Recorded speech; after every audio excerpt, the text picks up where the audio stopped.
Existe uma enfermidade que é muito mais comum em mulher do que em homem, que se chama prolapso da válvula mitral. Então, normalmente eu tenho aqui os dois folhetos da válvula mitral, eu tenho aqui o folheto anterior, eu tenho o folheto posterior, eu tenho então o folheto anterior e o folheto posterior, e eu tenho o aurículo esquerdo e o ventrículo esquerdo. Nessa enfermidade, prolapso da válvula mitral, existe degeneração mixomatosa da válvula mitral, acometendo principalmente o folheto posterior da válvula mitral.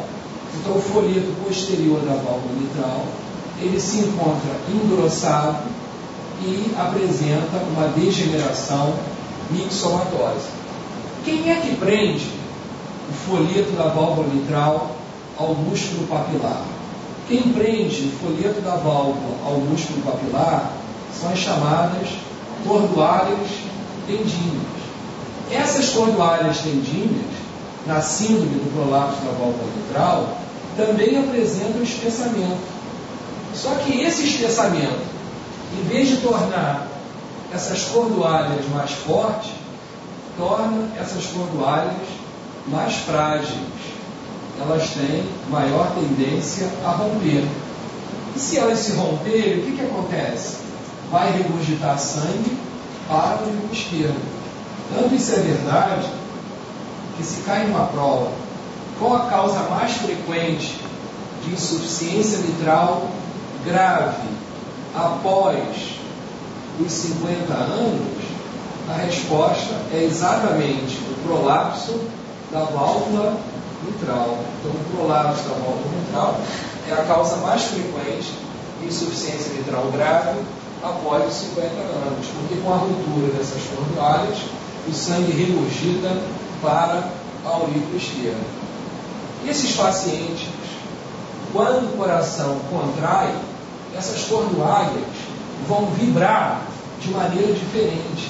Elas vibram mais do que o normal, porque elas são engrossadas. Então, a vibração dessas cordoalhas vai dar, entre a primeira agulha e a segunda agulha, mais ou menos na meso ou na telesístole, um ruído que se chama clique. Então, o que é o clique meso ou telesistólico? O clique meso ou telesistólico é um ruído que você escuta entre a primeira e a segunda agulha, mais perto da segunda agulha, e que é decorrente da vibração das cordoalhas pela contração do coração.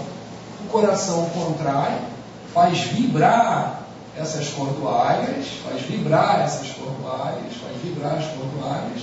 Isso acontece entre a primeira e a segunda agulha, na sístole, e o indivíduo vai ter esse ruído, que é um clique meso, um clique telesistólico, ou também posso chamar de estarido meso ou estarido telesistólico. Esses pacientes podem ter também discretas alterações ósseas. E esses pacientes podem ter também muita palpitação. Eles podem apresentar muita palpitação. E até mesmo dispneia. E até mesmo dor no peito. Por que isso? Porque se descobriu, ao longo do tempo, que esses pacientes, principalmente mulheres, podem ter um problema na MAO. Quem é a MAO, MAO? É a monoaminoxidase. Esse enzima chamado MAO é que destrói as catecolaminas, a adrenalina e a noradrenalina.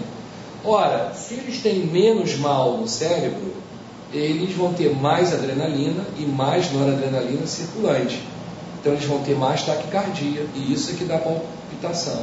E é isso que pode dar dor precordial, e é isso que pode dar dispneia. Por isso, na verdade, o prolapso da válvula mitral é uma síndrome que se chama síndrome de Barlow. É uma condição tão importante, a síndrome de Barlow, que se você encontrar um jovem com AVC, você vai pensar em quê? Um jovem com AVC. você pensa em prolapso da válvula mitral. Por quê? Porque essas cordoalhas, elas agrupam grumos de plaquetas no seu interior, e esses grumos de plaquetas podem se liberar e ir para a aorta e para o cérebro, dar alterações oculares, visuais e AVC isquêmico. Claro, se eu tenho uma pessoa de 80 anos com AVC, eu penso em quê? Arteriosclerose. Se tem 50 anos, eu penso em quê? Hipertensão arterial. Se é jovem, eu penso em quê? Em prolapso. Se tem 1 ano, eu penso em quê? Doença de moia-moia. Então, o próprio diagnóstico do acidente vascular cerebral, ele vai estar relacionado à faixa etária. Por isso que o mundo real que é importante, que a gente sempre discute com vocês. E essas válvulas são muito sujeitas à infecção também. Essas pacientes ou esses pacientes, quando vão fazer um tratamento dentário, tem que usar um antibiótico para que essa válvula não sofra infecção. E além disso, esses pacientes têm que usar beta-bloqueador. Por quê? O beta-bloqueador diminui a força de contração do coração. Então, dificulta a ruptura das cordoalhas. Então, você vê que toda a cardiologia ela é baseada nesse tipo de raciocínio, bioquímico, genético, fisiológico e fisiopatológico. E essa válvula acaba se tornando, no final da contração, um pouco incompetente. Por isso, depois desse clique, é muito comum esses pacientes apresentarem um leve soprinho telesistólico. Então, eles têm o clique mesotélio e depois do clique costumam ter um soprinho mesotelesistólico. Isso tudo preenchendo então o diagnóstico total da chamada síndrome de Barlow. Nós estamos falando nela porque estamos falando de estalido mesotelesistólico.